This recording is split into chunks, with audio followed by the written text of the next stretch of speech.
नमस्कार, मैं हूं मोहम्मद आसिफ और आप देख रहे हैं SPN9 न्यूज। पहले चरण का चुनाव मतदान होने के बाद तमाम नेता अब दूसरे चरण की तैयारियों में लग गए हैं। हम बात कर रहे हैं आज कांग्रेस की महासचिव प्रियंका गांधी के बारे में। रामपुर पहुंची हैं, रोड शो की हैं और उसके समर्थन में बहुत सारे लोग जो है इकट्ठा हुए हैं। एक तरह से कह सकते हैं कि जो भीड़ है वो जमकर जो है उनके समर्थन में हो रही है। जो सवाल है वो ये कि जब पत्रकार उनसे सवाल पूछते हैं तो गुस्सा हो जाती हैं, जब पीएम मोदी, योगी जी अगर कुछ बात बोलते हैं तो भी गुस्सा हो जाती हैं। तो इसका दो मीनिंग निकाला जा रहा है, या इस वजह से कि 3 दशकों से कांग्रेस की सरकार ने इस वजह से बिचला जाती हैं या गुस्सा हो जाती हैं, या फिर वाकई में लोगों की प्रॉब्लम और दर्द को देख के ही वो विचलित हो जाती हैं। इसी सवाल पे आज चर्चा करेंगे। हमारे साथ नेहा मौजूद है। नेहा, आपका बहुत बहुत स्वागत है। सबसे पहला सवाल, दूसरे चरण के मतदान को लेकर अब तमाम पार्टियां तैयारियां कर रही हैं, रोड शो कर रहे हैं, डोर टू डोर जा रही हैं, और इसी बीच में आज रामपुर में प्रियंका गांधी गई। कितना फर्क डाल पाएंगी नेहा? देखिए, बहुत बहुत धन्यवाद आसिफ। और अगर बात की जाए कि जैसे कि पहला चरण उत्तर प्रदेश का खत्म होने को जा रहा है अगर देखा जाए तो, और अगर बात करी जाए कि दूसरे चरण की शुरुआत कर दी है बाकी पार्टियों ने, और जैसे कि अभी मेरे सहयोगी ने बताया है कि रामपुर गई है, वो रामपुर में जाकर रैलियां प्रचार करना उन्होंने शुरू कर दिया है। तो देखिए, रामपुर वो गई है, वहां पर उससे पहले चरण से पहले भी वो लास्ट टाइम में, बिल्कुल एंड टाइम में देखा गया था कि वो हस्तिनापुर जाती नजर आई थी। मेरठ का जो हस्तिनापुर है, जहां से प्रत्याशी उनकी अर्चना गौतम खड़ी हुई है, उनके लिए प्रचार करने के लिए गई थी। तो देखिए, अभी तो उन्होंने शुरुआत कर दी है दूसरे चरण की, वो रामपुर गई है। तो रामपुर में उनकी रैली में बड़ी भीड़ देखने को मिली है। उनका जो भीड़ का सैलाब देखने को मिल रहा है, उसको देखकर ऐसा कहा जा रहा है कि योगी आदित्यनाथ के होश उड़ गए हैं कि पहला चरण खत्म होती जैसे वो प्रचार करने के लिए निकली है तो भी उनके पीछे भीड़ नजर आ रही है। यही वजह है कि आज जो है भीड़ जो है उनके समर्थन में देखते हुए नजर आ रहा है। लेकिन नेहा, मैं ये आपसे जानने की कोशिश करूंगा, हमारे जो आज के नए सहयोगी, उससे जब मैं बातचीत कर रहा था तो उन्होंने बड़ी अंदर की बात बताई, वो मैं आपसे जानना चाहता हूँ। उन्होंने कहा कि प्रियंका गांधी एक ऐसी नेता है, या कांग्रेस पार्टी एक ऐसी पार्टी है जिस तरह से उन्होंने एक एग्जाम्पल दिया है, और वो ये कि आपने देखा होगा कि पानी जो है वेव कैसे करता है, अप डाउन अप डाउन। तो वो कह रहे हैं कि चुनाव के स्टार्टिंग दौर में, यानी शुरुआती दौर में, वो जो है इस तरह से तैयारियां कर रही थी जिस तरह से कोई पार्टी था ही नहीं, जो तमाम पार्टियों की रेस में सबसे आगे थी। लेकिन इस वक्त जो मौजूदा हालात है वो इस रेस में सबसे पीछे चल रही है। क्या यही वजह है कि आज जितने भी सी वोटर के जो ओपिनियन पोल आ रहे हैं, या ग्राउंड पे जितने रिपोर्टर्स हैं, उनके नजर में भी कांग्रेस पार्टी नहीं है? क्या वजह हो सकता है? क्या आपको लगता है कि ये हकीकत है?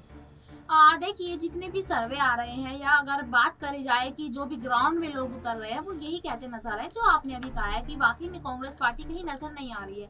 देखिए, मैं कहती हूँ कि मुझे नहीं लगता है ऐसा कि कांग्रेस पार्टी कहीं भी नजर नहीं आ रही है, क्योंकि आप देखिए, जैसे आपने जो हमारे नए सहयोगी आए हैं उनका उदाहरण देकर हम मुझे बताया है। तो अगर मैं बात करूँ, उत्तर प्रदेश में प्रियंका गांधी तब उतर गई थी जब किसी पार्टी ने, जो कोई भी पार्टी उस वक्त में चुनावी मैदान में नहीं उतरी थी, तब से जाकर अभी तक भी वो अपने रैलियों में, रोड शो में लगी हुई है। और अगर बात की जाए तो उत्तर प्रदेश में जो उन्होंने वादा किया था 40% महिलाओं को टिकट देने का, तो वो भी वो पूरा करती नजर आई है।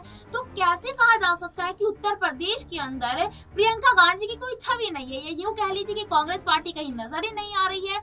इस बार अगर टक्कर, देखिए, हर बार की अगर टक्कर की बात करें तो ये कहा जाता था कि बीजेपी को सपा टक्कर दे रही है, बीएसपी टक्कर दे रही है, लेकिन इस बार नई पार्टी का नाम जुड़ गया है, और नई पार्टी के साथ नई महिला का नाम जुड़ गया है, जो है प्रियंका गांधी। चलिए, अब मेरे सिर्फ 2 सवाल है नेहा आपसे। मैं चाहूंगा कि एकदम बारीकी से आप समझाएं, दर्शक हमारे समझ सके, क्योंकि जो हमारे SPN के दर्शक हैं वो बहुत ही बहुमूल्य हैं। वो हमें वक्त देते हैं, हमारी बातों को सुनते हैं और कमेंट कर हमें बताते भी हैं कि हम कहाँ सही हैं, कहाँ गलत है।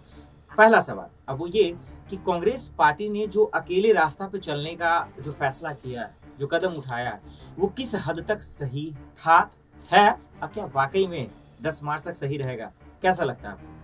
देखिए आसिफ, गठबंधन की बात कर रहे हैं आप प्रियंका गांधी की, तो प्रियंका गांधी ने शुरुआती दौर में जब वो चुनावी मैदान में उतरी थी, तब उन्होंने बहुत आसानी से कहा था कि हम किसी भी पार्टी के साथ गठबंधन नहीं करेंगे। लेकिन मैं अपना अगर एक विचार दूं तो मुझे लगता है कि प्रियंका गांधी बिना गठबंधन के जीत नहीं सकती हैं, और ये बिल्कुल सच और सही बात है, क्योंकि काफी टाइम से देखा गया है कि प्रियंका गांधी यानी कि कांग्रेस पार्टी उत्तर प्रदेश में सक्रिय नहीं थी, लेकिन उन्होंने अपनी सक्रियता तो बढ़ा दी उत्तर प्रदेश में, लेकिन उनको जीतने के लिए किसी न किसी पार्टी का साथ चाहिए। पहले सपा के साथ बात हुई थी, वो कैंसिल हो गई, फिर बीएसपी के साथ बात हुई थी, वो कैंसिल हो गई, फिर आरएलडी के साथ बात हुई थी, वो कैंसिल हो गई। तो अब एंड में देखा जा रहा है कि दो सीटें हैं, जो शिवपाल की सीट है और एक मुलायम सिंह की सीट है, वहां पर कांग्रेस ने अपना प्रत्याशी नहीं उतारा है, कारण सपा के साथ 2 सीटों पर गठबंधन हो रखा और ये बात अभी तक गुप्त रखी गई है, इसको बताया नहीं गया। हालांकि प्रियंका गांधी कुछ दिन पहले ये कहती हुई नजर आई थी कि अगर वो सत्ता में आती है या फिर उनको कुछ 5-6 सीटों पर जीत हासिल होती है, मतलब कि आधी सीटों पर जीत हासिल होती है, तो वो समाजवादी पार्टी के साथ चुनावों के बाद गठबंधन करती नजर आ सकती है। अब ये देखना बड़ा दिलचस्प होगा कि वो सच में इस गठबंधन को बरकरार रखती है या नहीं। बिल्कुल यही बड़ी बात होगी। चलिए एक आखिरी सवाल की ओर रुख करते हैं नेहा और जानने की कोशिश करते हैं, और जो दूसरा सवाल था ये और भी अहम है। चलिए अपने गठबंधन को ही समझ गया, ठीक है, वो आपने बारीकी से समझा दिया। अब जो दूसरा सवाल है कि प्रियंका गांधी हमेशा से, शुरुआती दौर हो या अभी भी हो, हमने उनको देखा है कि 2 मुद्दों को उन्होंने कभी छोड़ा नहीं, एक महंगाई और दूसरा बेरोजगारी, जो आज देश में चरम पर है। क्या सिर्फ कांग्रेस की तरफ से ही तमाम नेता हैं जो महंगाई, बेरोजगारी, खान पान पे ही बात की, क्या बाकी लोगों ने इस पे मिट्टी डाल दिया? क्या लोग इससे महरूम हो गए? क्या लोग भी धर्म की राजनीति में आकर पड़ गए, क्योंकि तमाम नेता इसको करने की कोशिश किए? आपको क्या लगता है कि प्रियंका गांधी के अलावा कौन कौन नेता है जो महंगाई और बेरोजगारी के मुद्दों पर बातचीत की और जनता के भले के लिए बात की? नेहा, देखिए आशीष, मुद्दों की बात हम शुरू से कर रहे हैं और आज सुबह से ही कर रहे हैं। SPN9 न्यूज ने सुबह से लाइव भी किया था, तो देखा गया था कि लाइव में हर पल की अपडेट दे रहे थे, तब भी वहां मुद्दों की बातचीत हुई थी। देखिए बहुत सारे तमाम जिले ऐसे हैं जहां पर ये कहा जा रहा है कि गाजियाबाद, अगर उदाहरण की मैं बात करूं, कि गाजियाबाद में महिलाएं ये कहती नजर आई है कि हमने सिर्फ मुद्दों की बात पर वोट किया है, मतलब मुद्दों की जीत को देखकर वोट किया है, नहीं तो हम वोट नहीं करते। तो देखिए इस बार उत्तर प्रदेश में मुद्दों की जीत होगी, ये तो फाइनल है। हाँ, और आपके सवाल का अगर जवाब दूं तो देखिए मुझे नहीं लगता है कि बेरोजगारी और किसानों का मुद्दा, युवाओं का मुद्दा, महंगाई का मुद्दा, ये 4-5 अहम मुद्दे मुझे नहीं लगता किसी पार्टी ने एक साथ उठाए होंगे। सिर्फ कांग्रेस पार्टी इकलौती पार्टी है जिसने तमाम सारे मुद्दों पर नजर डाली है, जिन मुद्दों को जिन मुद्दों की जरूरत है, जनता को जिस मुद्दों की जरूरत है उसी पर जो है प्रियंका गांधी ध्यान दे रही हैं, ये शुरू से देखा गया है। लेकिन वहीं जिसकी जिम्मेदारियां थी, जिस नेताओं की जिम्मेदारियां थी, जिस पार्टियों की जिम्मेदारियां थी, उन्होंने इससे जो है अपना रास्ता, दूरी बनाए रखा। लेकिन अगर एक छोटा सा और सवाल ले लूं नेहा, तो मैं शायद गलती नहीं करूंगा कि इन्हीं मुद्दों पर बात करना यूपी चुनाव में किसकी जिम्मेदारी थी आपके हिसाब से?